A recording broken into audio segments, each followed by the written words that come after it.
একসাথে হাত তুলে দোয়া করা হাদিসে নাই, ঈদে মিলাদুন্নবী হাদিসে নাই, তো মাইক ব্যবহার করতে হবে, লাইট ব্যবহার করতে হবে, মোবাইল ব্যবহার করতে হবে, এটা কোন হাদিসে আছে?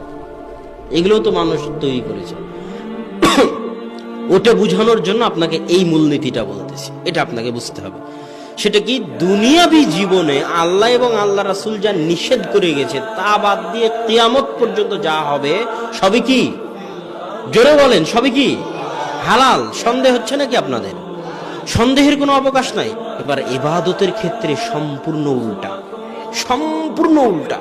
ইবাদতের ক্ষেত্রে আল্লাহ এবং আল্লাহ রাসূল যা বলে গেছেন, যা করে গেছেন, তাদের মৃত্যু আল্লাহর রাসূলের মৃত্যুর পরে আল্লাহর বলে যাওয়া কোরআন থেকে আল্লাহর রাসূলের বলে যাওয়া হাদিসের বাইরে সরিষা সম পরিমাণ, চুল পরিমাণ, বিন্দু পরিমাণ আমি যদি ইবাদতের মধ্যে বৃদ্ধি করি, তাহলে সরিষার নাম হবে বেদাত, ওই চুলের নাম হবে বেদাত, ওই বিন্দু পরিমাণ বৃদ্ধির নাম হবে বেদাত।